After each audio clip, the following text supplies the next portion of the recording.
57 дней назад мы выехали из Хмельницкого.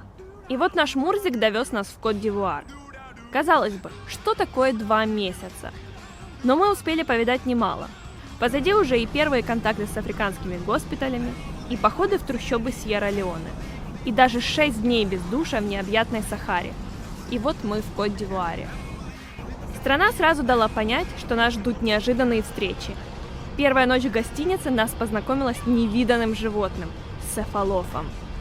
Это что-то из семейства антилоп, и оказалось, что их иногда одомашнивают. Но встреча дня в столице, городе Ямасукра, была намного масштабнее.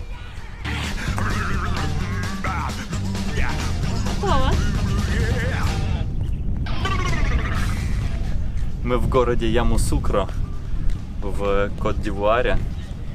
Находимся возле самой большой церкви в мире.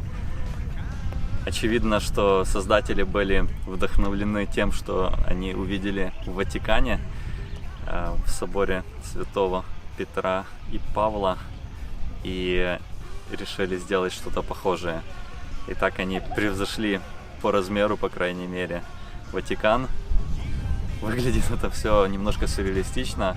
То есть базилика находится не в центре города, а сюда нужно заехать за забор, запарковаться. И здесь огромный простор, где люди гуляют. И сейчас и мы посмотрим, как там внутри. Просто так посмотреть базилику нельзя. Иностранцам обязательно нужно оплатить гида.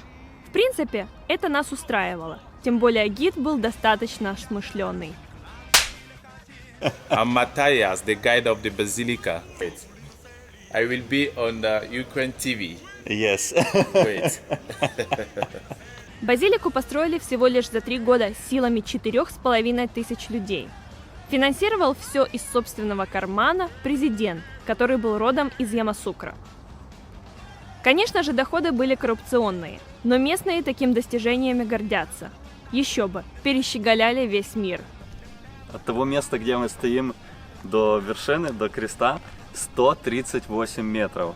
Кажется, совсем немного, если смотреть визуально, но 138 метров. И эта золотая часть вверху, это как раз, по-моему, 38 метров.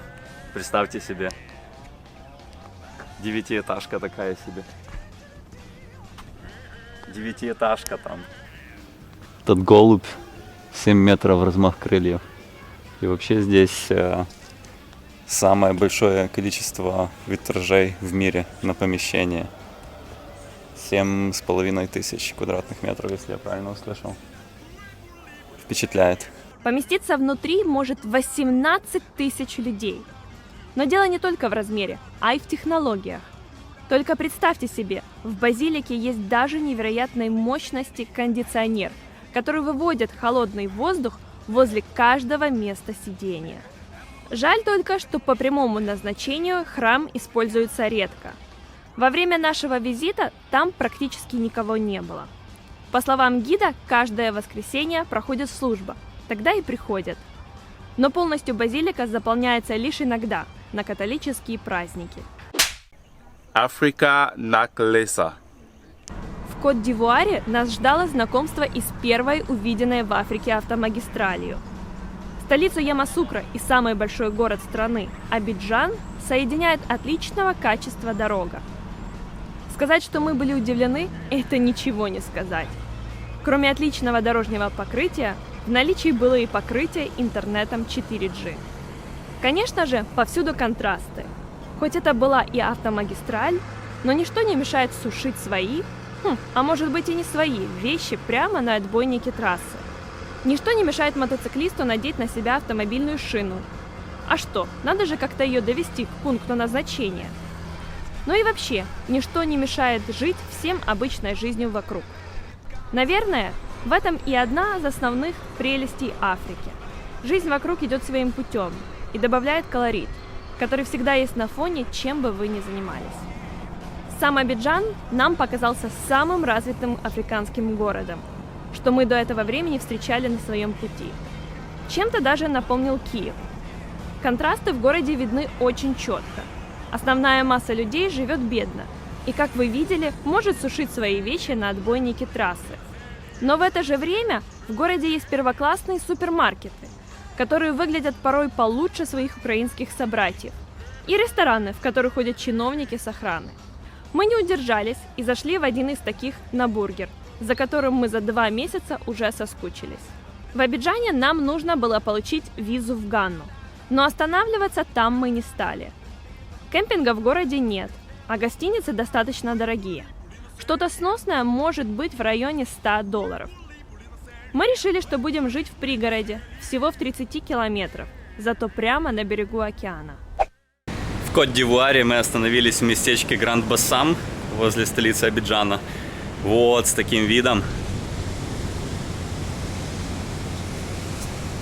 И это значительно дешевле, чем жить в городе. Сейчас мы будем направляться за визой в Ганну.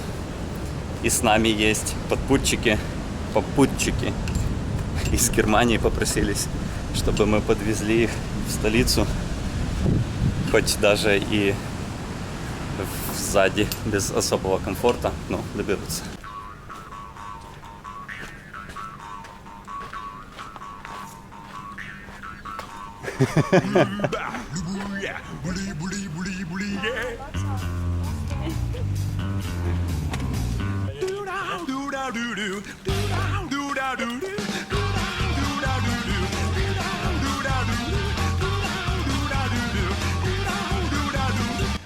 Ехать было жарко, на улице было далеко за плюс 30, а в задней части нашего Мурзика окон особо нет. Но все равно, это лучше, чем местные маршрутки. Наверное, часть из вас скажет, что эта семья из Германии немного отбитая, но я думаю, что они молодцы. Многие считают детей барьером к путешествиям, но они не боятся и берут их с собой в отпуск, даже в Кот-д'Ивуар. Подвезли наших новоиспеченных друзей немецких в Абиджан.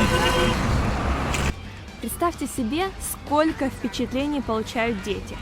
Они будут узнавать об этом мире не только из телевизора, но и увидят все собственными глазами. Наверное, они будут ценить европейский комфорт больше своих сверстников, и страхов в их голове тоже будет значительно меньше. Мы сами получили огромное удовольствие, наблюдая за довольными улыбками детей, которые знают, что в Германии их так никто не прокатит. Но и эта встреча в Кот-д'Ивуаре была не последней. Самое сладкое осталось на десерт. Очень удивительно, кого можно встретить в Африке. Мы пробыли несколько дней в пригороде Абиджана, возле пляжа. В один вечер мы пошли в пиццерию, и оказалось, что менеджер этой пиццерии, точнее владелец этой пиццерии, человек, который работал управляющим в доме Ротшильдов, в доме Сваровски. Он был у Пола Бакьюза, знаменитого французского шеф-повара, тоже метр-доте в ресторане. И это невероятно интересный человек. И где? В Африке, в Кот-д'Ивуаре, в каком-то селе возле Абиджана. Вот так вот бывает в жизни. Вот такие просто невероятные знакомства бывают в Африке. Закончив все визовые дела и справившись наконец-то с тянущейся еще с Гвинеей температуры, мы отправились дальше навстречу приключениям. Смотря на местных кондукторов маршруток, которые в стиле Папы Римского приветствуют потенциальных пассажиров и зазывают их прокатиться, мы наслаждались погодой и впитывали последние часы в стране. Кот-д'Ивуар нам понравился. Океан, колорит. Наверное, это неплохой вариант своего рода Западной Африки для начинающих. А какие у вас впечатления от этого видео? Поделитесь с ними в комментариях и обязательно закиньте наши видео в какой-то чат в Вайбере. Даже если это чат ОСББ или городских валютчиков. Ну насколько часто вы видели украинцев, которые забрались на автомобиле настолько глубоко? Ну а мы обещаем вас снова порадовать новым эпизодом через неделю. Пока!